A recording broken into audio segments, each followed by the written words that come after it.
எல்லோருக்கும் வணக்கம். எப்படி நல்லா இருக்கீங்களா? எப்பொழுதும் போல ஒரு சுவையான பரபரப்பான அரசியல் தகவலோடு உங்களை சந்திப்பதில் மற்ற மகிழ்ச்சி.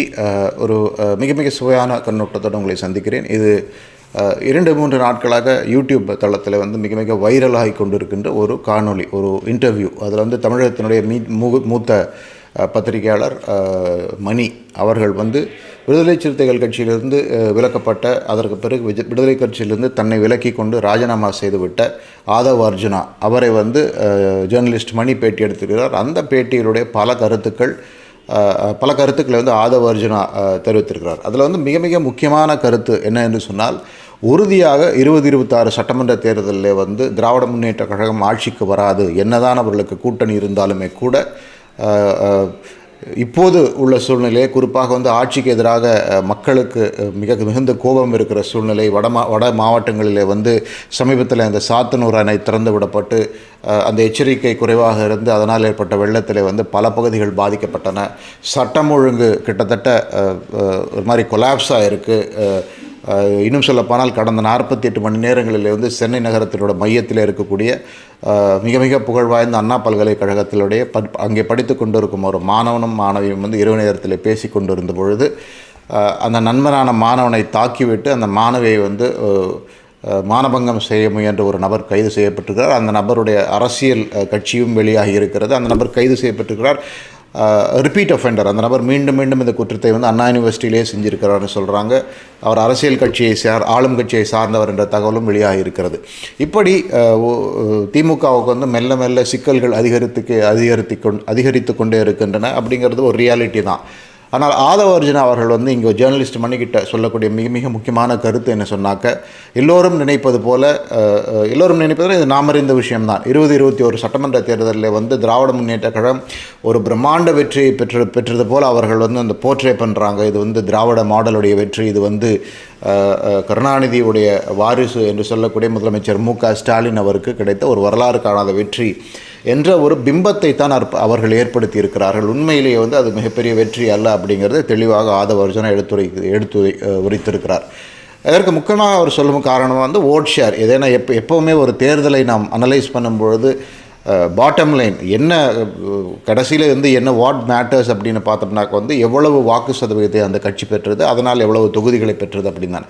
அதில் ஒரு சுவையான கண்ணோட்டம் ஆதவ் அர்ஜுனா எடுத்து வைத்திருக்கிறார். அவர் என்ன சொல்லியிருக்கிறான்னு சொல்லிட்டு, கட்சிகள் தனியாக வாக்கு சதவீதம் எடுத்தால், நீங்கள் கூட்டணிலாம் விட்டுருங்க, அதிமுக கூட்டணி எவ்வளோ வாக்கு சதவீதம் எடுத்தது, திராவிட முன்னேற்ற கழகம், காங்கிரஸ், பிற கட்சிகள் எல்லாம் சேர்ந்த ஒரு மகா கூட்டணி 45% வாக்குகள் பெற்றது, இந்த கதையெல்லாம் விட்டுவிட்டால் திமுக அதிமுக இந்த 2 கட்சிகளுக்கிடையே வாக்கு வித்தியாசம் 2021 சட்டமன்ற தேர்தலில் வெறும் 4 அல்லது 5% அப்படிங்கிறத எடுத்து காட்டியிருக்கிறார். இது இந்த இன்ஃபர்மேஷன் பொதுவெளியில் இருக்கிற இன்ஃபர்மேஷன் தான். ஆனால் இந்த கண்ணோட்டத்திலே குறிப்பாக திராவிட முன்னேற்ற கழகத்துடைய அந்த மார்க்கெட்டிங் எபிலிட்டி, அவங்க நல்லாட்சி கொடுத்து கொண்டு இருக்கிறோம், திராவிட மாடல், முதலமைச்சர் மு.க. ஸ்டாலின் கண்ணுக்கு எட்டிய தூரம் வரை எங்களுக்கு எதிரிகளே இல்லை என்று சொல்லுவது, அதே போல் எடப்பாடி பழனிசாமி எல்லாம் அவர் எதிர்க்கட்சி தலைவராக நினைக்கவே இல்லை, நாங்கள் இங்கே நல்லாட்சி மட்டும்தான் புரிந்து கொண்டிருக்கிறோம், மற்றபடி யாருடைய கருத்துக்களும் எங்களுக்கு முக்கியம் இல்லை அப்படிங்கிறவாறான ஒரு ஒரு ஒரு மார்க்கெட்டிங் கேம்பெயின் பெரிய அளவில் திராவிட முன்னேற்ற கழகம் செய்து கொண்டிருப்பதாலே இங்கே இருக்கிற இன்னொரு விஷயம் நாம் எல்லாம் அறிந்தது என்னன்னாக்கா, இங்கே இருக்கிற மீடியா முழுக்க திராவிட முன்னேற்ற கழகத்துடைய கண்ட்ரோல் இருக்கிறது. குறிப்பாக தமிழ் தொலைக்காட்சி, தமிழ் செய்தி தொலைக்காட்சிகள் அனைத்துமே திமுகவுடைய கண்ட்ரோலில் இருக்குங்கிறது ஊரறிந்த விஷயம், அப்படி சந்தேகமே கிடையாது. நாட்டில் எவ்வளவோ பெரிய பெரிய பிரச்சனைகள் இருக்கும் பொழுது இங்கே இருக்கிற மீடியா அதை பற்றி பேசவே மாட்டார்கள். உதாரணத்திற்கு நேற்று இரவு என்ன டிபேட் இருந்திருக்கணும் தொலைக்காட்சிகள்னு சொன்னாக்கா, இந்த மாணவியோட சுயமரியாதை பலாத்காரம் செய்யப்பட்ட விஷயம் பேசு பொருளாக இருக்க வேண்டும், சட்டம் ஒழுங்கு எவ்வளவு கெட்டுப்போனது என்பது பேசு பொருளாக இருக்க வேண்டும். ஆனால் உண்மையிலேயே இவன் எந்த தொலைக்காட்சிகள் விவாதித்தது அதிமுகக்குள்ளே என்ன குழப்பம், எடப்பாடி பழனிசாமி அதிமுக நடத்துவாரா, இது போன்ற தலைப்புகள் இது பல சந்தர்ப்பங்களிலே இதற்கு முன்னாடி நடந்திருக்குது. அந்த சாத்தனூர் அணையிலே முன்னறிவிப்பு இல்லாமல் பெரிய அளவில் நீர் திறந்து விடப்பட்டு வெள்ளம் காட்டாற்றாக பாரி பல மாவட்டங்கள் வந்து சேதமடைந்த அந்த அன்னைக்கும் அடுத்த சில நாட்களுமே கூட இந்த மாதிரி சம்பந்தமில்லாத விஷயங்களை தான் இங்குள்ள தமிழ் தொலைக்காட்சிகள் தமிழ் செய்தி தொலைக்காட்சிகள் பேசி கொண்டிருக்கின்றன. இதுதான் பெரிய ஒரு அட்வான்டேஜ். இன்றைக்கி வந்து தேர்தல்கள் வந்து மக்களுடைய சிந்தனை அப்படிங்கிறதோட மக்கள் என்ன சிந்திக்க வேண்டும் என்று இந்த மீடியாவை கையில் வைத்து கொண்டு எந்த கட்சியுமே வந்து செய்யலாம். அது வந்து டெல்லியிலே பாஜக அது செய்கிறது என்ற குற்றச்சாட்டு இருக்கிறது. எந்த ஒரு மாநிலத்திலுமே வந்து அந்த மாநிலத்தினுடைய அரசாங்கம் அங்குள்ள ஊடகங்கள் மீது தனக்குள்ள கட்டுப்பாட்டை வைத்துக்கொண்டு ஒரு பெரிய நல்லாட்சி நடக்கிறது அப்படிங்கிறது மூலமாக எந்த அளவுக்கு மக்களுடைய உண்மையான ஒரு ஃபீலிங்ஸை, மக்களுடைய கோபத்தை மடைமாற்ற முடியும் அல்லது தடுத்து காட்ட முடியும், அல்ல வாக்களிக்கும் அன்று மக்கள் வந்து அந்த செய்திகளை அவங்க பார்த்ததை வச்சு வாக்களிப்பாங்களா, இல்லை உண்மையான அவங்களுடைய கோபத்தை வைத்து வாக்களிப்பார்களா, இதெல்லாம் பெரிய டிபேட். இப்போ வந்து ஆதவர்ஜனா சொன்ன கருத்துக்கு வருதுன்னு சொன்னாக்க, ஆதவர்ஜனா என்ன சொல்லியிருக்கிறார், 10 ஆண்டுகள் அண்ணா திராவிட முன்னேற்ற கழகத்தினுடைய ஆட்சி, ஜெயலலிதா அவர்கள் மறைந்து போயிருந்தார். 2 முறை ஆட்சி செய்த ஒரு கட்சிக்கு எதிராக எந்த அளவுக்கு வந்து மக்கள் அந்த ஆன்டி இன்கம்பன்சிங்கிறது நேச்சுரலாகவே வரும். ஆனால் அதையெல்லாம் தாண்டி கூட எடப்பாடி பழனிசாமி போன்ற ஒரு நபர் பெரிய அளவில் அன்றைக்கி வந்து இன்னும் சொல்லப்போனால் அந்த அவங்க என்ன சொல்கிறாங்கன்னா, அந்த பேகேஜ்னு சொல்கிறாங்க, பாஜக வந்து ஒரு தேவையில்லாத ஒரு கூட்டணி கட்சி, பாஜகவை கூட வைத்து கொண்டே கூட அண்ணா திராவிட முன்னேற்ற கழகம் அன்றைக்கு 66 தொகுதிகளை வென்றதுங்கிறது ஒரு பெரிய ஒரு சாதனை. இன்னும் சொல்லப்போனால் பாஜக கூட்டணி இல்லை என்று சொன்னால் அண்ணா திராவிட முன்னேற்ற கழகம் ஒருவேளை 80 அல்லது 90 இடங்கள் கூட வாங்கியிருக்க முடியும் என்பது போன்ற கருத்துக்களை வந்து ஆதவர்ஜனா எடுத்து வைத்திருக்கிறார். இது எந்தளவுக்கு உண்மையோ பொய்யோ, ஆனால் வந்து 66 தொகுதிகள் 10 ஆண்டு ஆட்சிக்கு கிடைத்த 10 ஆட்சிகளுக்கு பிறகு 66 தொகுதிகள்ங்கிறது மிகப்பெரிய விஷயம். அங்கே தான் அவர் சொல்லியிருக்கிறார், இந்த டிஎம்கே ஓட் ஷேர் வந்து 37.7%. டிஎம்கே தனியாக கூட்டணி கட்சிகள் பார்க்கக்கூடாது. திமுக மட்டும் 37.7% வாக்குகளை பெற்றது. அண்ணா திராவிட முன்னேற்ற கழகம் 33.2% வாக்குகளை பெற்றது. ஆக வாக்கு சதவீத வித்தியாசம் என்னென்னு பார்த்தீங்கன்னா வெறும் 4 அல்லது 5%. இன்னொரு சுவையான புள்ளி வரும் என்ன அவர் சுட்டி காட்டுகிறார் அப்படின்னாக்க வந்து திராவிட முன்னேற்ற கழகம் வந்து பெற்ற வாக்குகள் 1,73,00,000 உத்தேசமாக 1,73,00,000 வாக்குகள் பெற்றார்கள். அண்ணா திராவிட முன்னேற்ற கழகம் பெற்ற வாக்குகள் பார்த்தீங்கன்னா 1,53,00,000 வாக்குகள். ஆக உண்மையிலே வெறும் அந்த அப்சல்யூட் நம்பர் ஆஃப் ஓட்ஸ் வித்தியாசமே பார்த்திங்கன்னாக்க வந்து ஒரு 25-30 லட்சம் வாக்குகள் தான் வித்தியாசம்.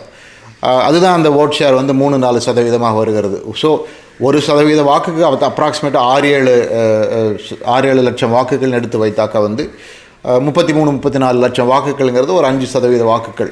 ஸோ இந்த 5% வாக்குகளை வந்து இந்த முறை உறுதியாக அதிமுக வந்து கூட்டணி எப்படி இருந்தாலும் அவர்கள் வந்து பாஜகவோட கூட்டணி வைப்பார்களா மாட்டார்களா என்பது வேறு.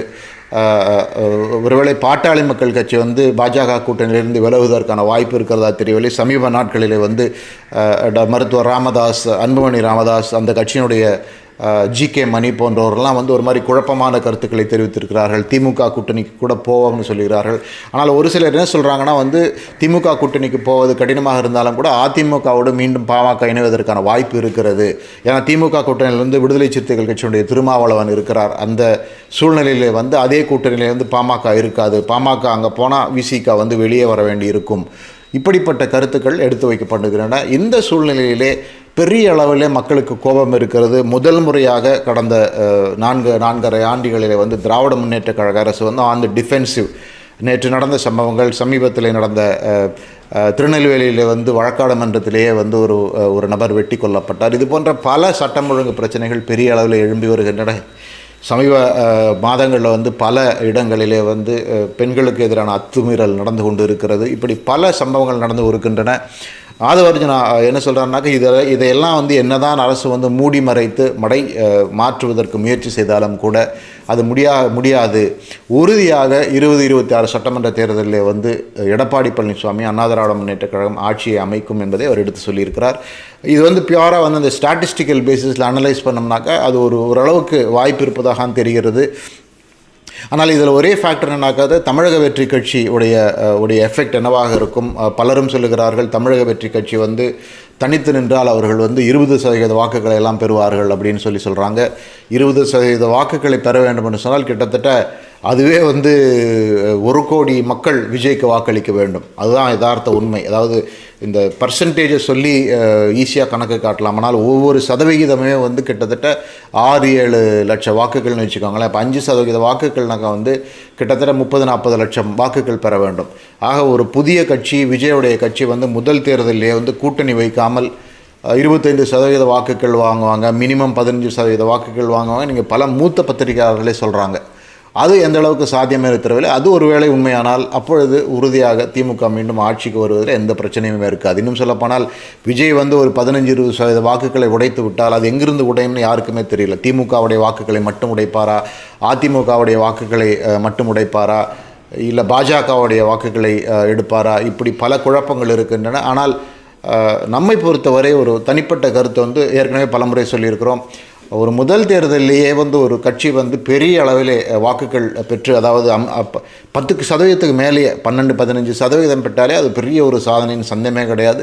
25% வாக்குகளை எல்லாம் வந்து தமிழக வெற்றி கட்சி பெருமானாக வந்து விஜய் முதல்வராகிறதுக்கு வாய்ப்பு இருக்குது. ஏன்னா 25% வாக்குகளை பெற்றாக கிட்டத்தட்ட 60-70 தொகுதிகள், மன்னிக்கும், ஒரு 40-50 தொகுதிகளை அவர் வென்று விடுவார். அதற்கு பிறகு வந்து வேறு யாரும் இங்கே ஆட்சி அமைக்க முடியாது. ஒரு பேச்சுக்கு வந்து விஜய் வந்து 40-50 தொகுதிகளை ஜெயித்தார் அப்படின்னாக்க பாக்கி இருக்கிறது வந்து 180 தொகுதிகள். ஆக 90-90ன்னு அதிமுகவும் திமுக பிரிச்சுக்கிட்டாங்க. அது வந்து தொங்கு சட்டமன்றமாகிவிடும், யாருக்கும் மெஜாரிட்டி கிடைக்காது. இப்படி பல கால்குலேஷன்ஸ் இருக்குது. ஆனால் ஆதவ அர்ஜுனா சொல்வது என்ன என்று சொன்னால், இதையெல்லாம் தாண்டி உறுதியாக அண்ணா திராவிட முன்னேற்ற கழகம் வெற்றி வாய்ப்பு வந்து பிரகாசமாக இருக்கிறது அப்படின்னு சொல்லியிருக்கிறார். இது நடக்குமா என்று பார்க்க வேண்டும். இன்னொரு சுவையான விஷயம் என்ன சொல்கிறதுனாக்கா, ஆதவ அர்ஜுனாவை பொறுத்தவரை வந்து கடந்த சட்டமன்ற தேர்தலில் வந்து திமுகவுடைய அந்த எலெக்ஷன் கேம்பெயின், அந்த தேர்தல் மார்க்கெட்டிங் சம்பந்தப்பட்ட விஷயங்களில் வந்து பெரிய அளவிலே வந்து ஆதவ அர்ஜுனாவும் பங்கு கொண்டிருந்தார். அவருடைய நிறுவனமும் வந்து பங்கு கொண்டிருந்தது. ரொம்ப ரொம்ப சுவையான காரியம். அநேகமாக வருகின்ற சட்டமன்ற தேர்தலில் வந்து ஆதவ அர்ஜுனா நேரடியாகவோ மறைமுகமாகவோ அதிமுக ஆதரவு நிலை எடுத்தால் அவருடைய தனியார் நிறுவனம் அநேகமாக அண்ணா திராவிட முன்னேற்ற கழகத்திற்கு இந்த எலெக்ஷன் மார்க்கெட்டிங் சம்பந்தப்பட்ட வேலைகளை செய்யும் என்றும் தகவல்கள் வருகின்றன.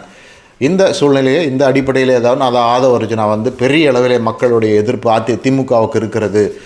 திமுக வந்து என்னதான் இந்த மார்க்கெட்டிங் செய்தாலும் திமுக வந்து தோற்பது உறுதி, அவருடைய கூட்டணி வந்து அவர்களை காப்பாற்றாது. இன்னும் சொல்லப்போனால் கூட்டணியுமே கூட பெரிய அளவிலே அடி வாங்கிவிடும், கூட்டணி கட்சிகள் உடைய வாக்கு வங்கி கூட சரியக்கூடிய வாய்ப்பு இருக்கிறது அப்படின்னு சொல்லியிருக்கிறார். இந்த ஒரு சுவையான கண்ணோட்டம் வந்து எப்படி உண்மையாக போகிறது என்று பார்க்க வேண்டும்.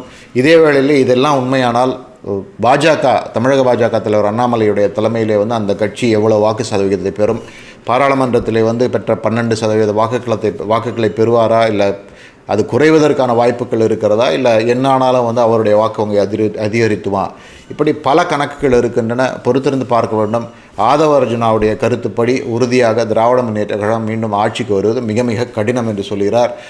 அந்த இன்டர்வியூக்கான லிங்க்கை வந்து நான் இந்த வீடியோவில் நடுவில் கொடுத்துருக்கேன். உறுதியாக நீங்களும் பார்க்கலாம். பல மாறுபட்ட கருத்துக்கள், மாறுபட்ட கண்ணோட்டங்கள், விடுதலை சிறுத்தைகள் கட்சியை வந்து திராவிட முன்னேற்ற கழகம் எப்படி நடத்துகிறது என்பதை பற்றி பேசியிருக்கிறார். இவர் வந்து எதற்காக அந்த கட்சியிலிருந்து வெளியே வந்தேன் என்று பேசியிருக்கிறார்.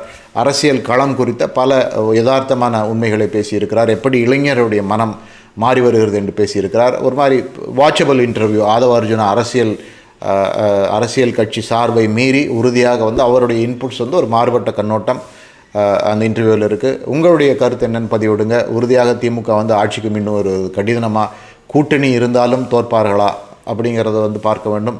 இன்னொரு பெரிய விஷயம் வந்து தேர்தலுக்கு வந்து ஓட்டுக்கு பணம், அது பெரிய அளவிலே வந்து ஒரு முடிவுகளை மாற்றும் என்று சொன்னால் இது எல்லாமே பொய்த்து போக வாய்ப்பு இருக்கிறது. செந்தில் பாலாஜி வெளியே தான் இருக்கிறார் என்பதும் நாம் மனதில் கொள்ள வேண்டும். பொறுத்திருந்து பார்ப்போம் என்ன இருக்கிறது. இந்த ஆதவ அர்ஜுனா பற்றிய ஒரு கருத்து கண்ணோட்டத்தை உங்களோடு பகிர்ந்து கொள்ளத்தான் நான் வந்தேன். உங்கள் நேரத்துக்கு மிக்க நன்றி. கட்டாயம் கமெண்ட்ஸை பதிவிடுங்க. மீண்டும் வேறொரு சுவையான தகவலோடு நான் உங்களை சந்திக்கிறேன். மிக்க நன்றி.